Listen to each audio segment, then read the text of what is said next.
Mi novela favorita. Les habla Mario Vargas Llosa.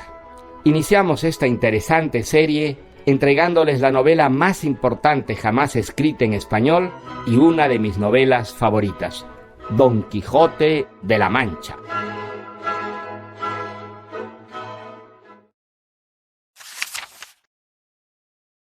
A veces, un autor o un libro se convierten en el símbolo de una lengua y de una cultura. Lo que son Dante y la Divina Comedia para el italiano y los dramas de Shakespeare para el inglés, lo es Don Quijote de la Mancha para la lengua española. Escrito a fines del siglo XVI por Miguel de Cervantes Saavedra, el ingenioso hidalgo Don Quijote de la Mancha, cuyo primer tomo se publicó en 1605 y el segundo 10 años después, se convertiría en el libro emblemático de la lengua española, una novela que rompería todas las fronteras e iría conquistando el mundo. Narra las aventuras de un hidalgo de la Mancha a quien los libros de caballerías enloquecen e inducen a salir a los campos de Castilla a resucitar las hazañas de los caballeros andantes, en una época en la que estos habían ya desaparecido en Europa. En un primer momento, los lectores leyeron El Quijote como la novela cómica de un personaje estrafalario que confundía los molinos de viento con gigantes y veía princesas en desastradas campesinas. A su lado, el buen Sancho Panza, aldeano transformado en escudero medieval por la fantasía del Quijote, trataba inútilmente de imponer su sentido común ante la imaginación encabritada de su amo. Con el tiempo, sin embargo, se vería en el Quijote una parábola del hombre idealista y rebelde, que se subleva contra las limitaciones de la vida cotidiana y trata de elevar su entorno a la altura de sus sueños.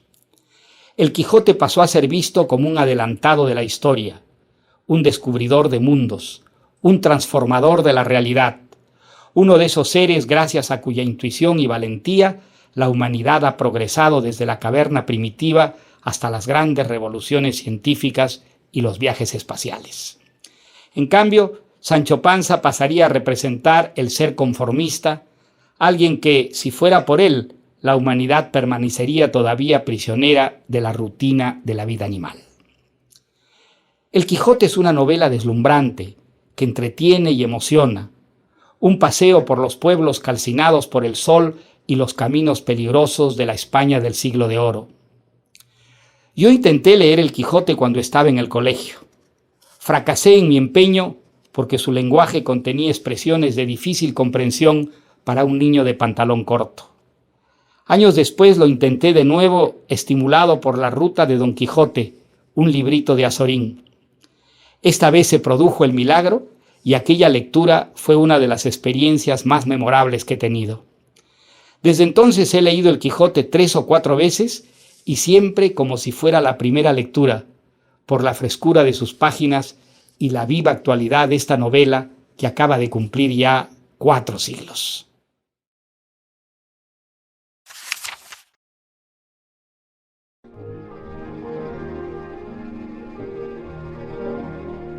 Y ahora escuchemos Don Quijote de la Mancha. En un lugar de la Mancha, de cuyo nombre no quiero acordarme, vivía un hidalgo de esos de lanza en astillero, adarga antigua, rocín flaco y galgo corredor. Tenía en su casa un ama que pasaba de los 40 y una sobrina que no llegaba a los 20. Contaba nuestro hidalgo con unos 50 años. Era seco de carnes, enjuto de rostro, gran madrugador y amigo de la casa. Pero, de pronto, se puso a leer libros de caballería andante. Y se le pasaban los días y las noches en eso, y así, del poco dormir y del mucho leer, pues se le secó el cerebro y perdió el juicio. Y no se le ocurrió mejor cosa que hacerse él mismo caballero andante, en imitación de tanto caballero fantástico cuyas hazañas había leído en esos libros. Quería salir a caminar por todo el mundo, logrando idénticas hazañas para cobrar igual o mayor nombre y fama. y decidido, comenzó a prepararse. Limpió unas armas muy oxidadas que habían pasado siglos en un rincón. Se fabricó un yelmo, al que sin comprobarlo quiso llamar bueno, y salió a visitar a su caballo, un rocín flaco y maltrecho, al que debería poner un nuevo nombre. Después de mucho pensarlo, le puso Rocinante. Y hecho esto, cayó en cuenta de que también él debía bautizarse con nombre de caballero. Y después de mucho pensarlo, se puso Don Quijote de la Mancha. Don Quijote venía de su apellido, Quijano, y de la Mancha porque era oriundo de esas tierras. Y como los caballeros andantes de los libros siempre llevaban un sobrenombre, Don Quijote se miró en el espejo. Y lo que vio fue un hombre largo, flaco y desgarbado, con los bigotes caídos y los ojos más bien tristes. Y pues, visto todo esto, nuestro caballero decidió ponerse el de la triste figura. Don Quijote de la Mancha, el de la triste figura. Y así fue como tuvo nombre. Pero para ser caballero completo todavía le faltaba estar perdidamente enamorado. Sucede que en el Toboso, que es un pueblo cercano, vivía una guapa labradora llamada Aldonza Lorenzo, de quien, cuando era joven y muy secretamente, nuestro hidalgo se había enamorado. Y no le importó a Don Quijote que la tal Aldonza no lo conociera, no. La bautizó con nombre de encumbradísima dama. Le puso Dulcinea. Y la apellidó del Toboso porque ella era natural de allí. Y decidió idolatrarla hasta el punto de dar su vida por ella. Y con esto decidido, un buen día, y sin dar parte a persona alguna, Don Quijote vistió su media armadura y se puso su hechizo yelmo. Se armó de todas sus armas, trepó sobre Rocinante, se encomendó a su dama Dulcinea del Toboso y por la puerta falsa de su corral salió al campo muy de madrugada sintiendo grandísimo contento. Dichosa edad de Rocinante, dichosa edad y siglo dichoso cuando salgan a la luz y sean apreciadas las famosas hazañas mías. Don Quijote caminó casi todo un día por las llanuras de la Mancha, sin encontrar ningún mal que prevenir, ningún fascineroso que castigar y ninguna dama que salvar de algún mal trance.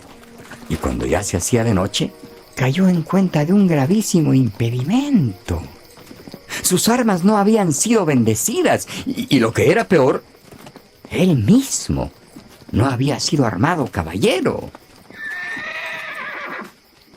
En esa angustia estaba nuestro hidalgo cuando divisó una simple y vulgar posada de esas que hay en todos los caminos de España.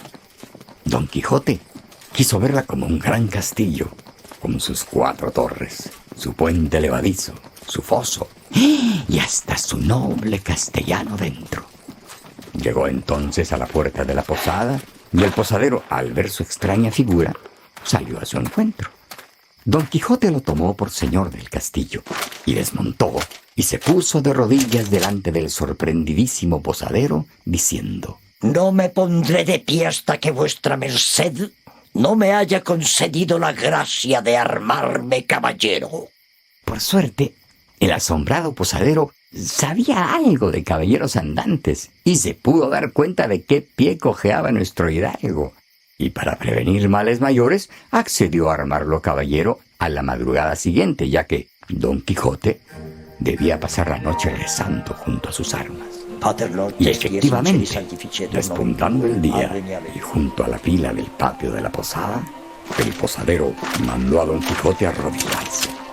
tomó una vieja espada que tenía por ahí. Credo in Deum Patrem. Y haciendo como que leía en latín de un libro grande que usaba para echar las cuentas.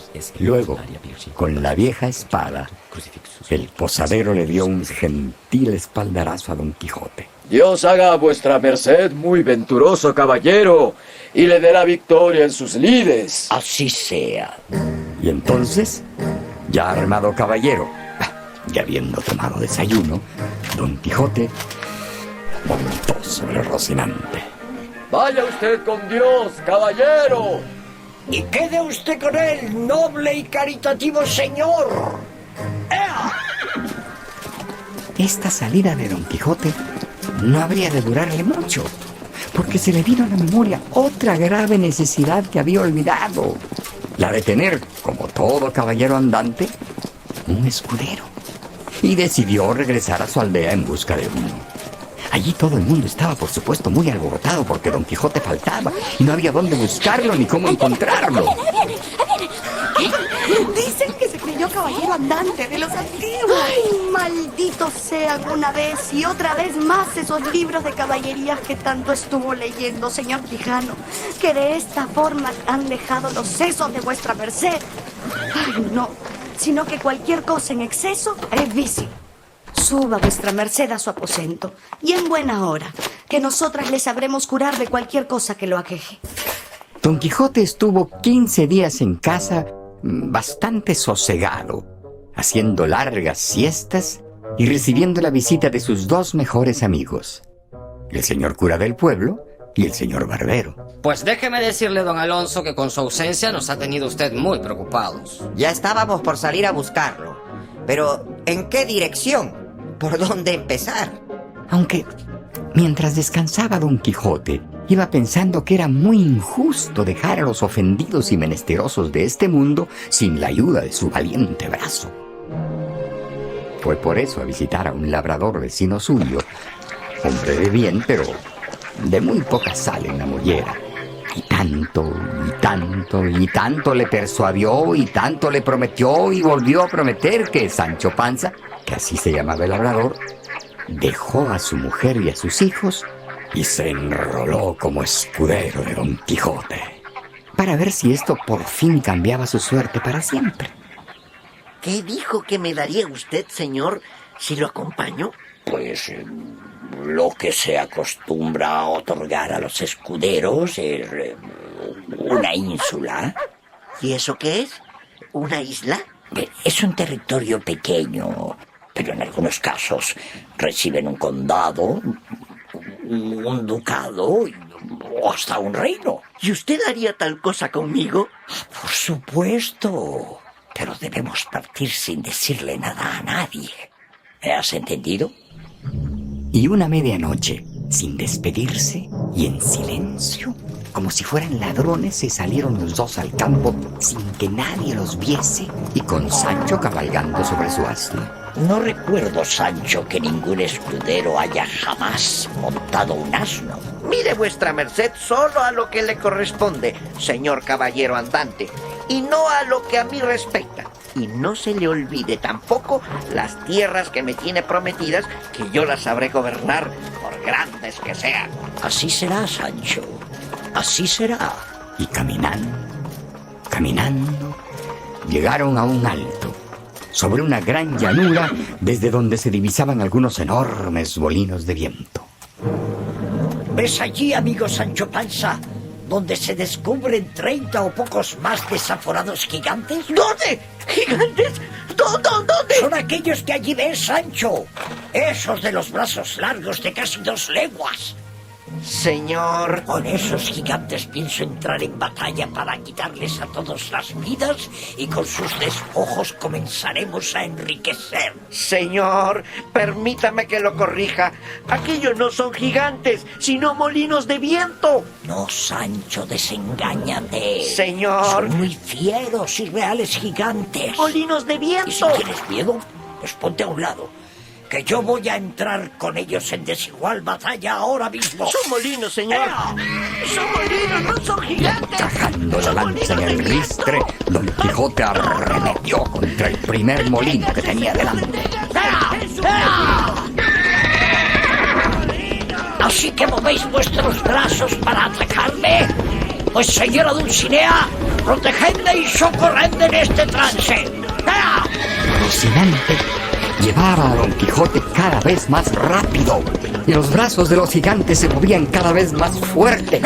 Y Sancho gritaba más y más desesperado. Y pues, ¡Aquí estoy! en fin, esto y lo que sigue habría de ser, con razón o sin ella, la más famosa aventura del más afamado caballero andante de todos los tiempos.